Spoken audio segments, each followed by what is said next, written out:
tim sa ljudima, ali ne mogu ni zapamtiti njihova imena jer nisam se uspjela ni predstaviti ili upoznat sa timom sa kojim zapravo moram surađivati svakodnevno na projektima. Nema, možda ta neka mini ljudskost mi je falila na početku, na koju sam navikla ranije.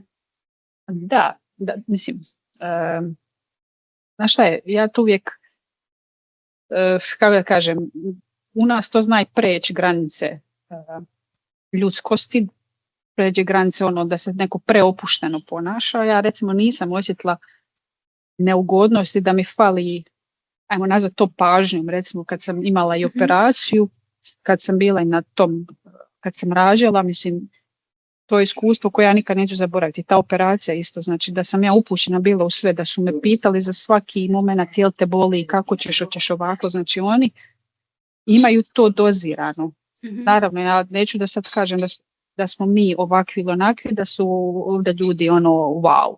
Ne, neću generalizirati, ali želim reći da to iskustvo da su ljudi hladni nije potpuno istina. Znaš, ako ti treba pomoć, pitaš pomoć i oni će ti pomoći ako mogu.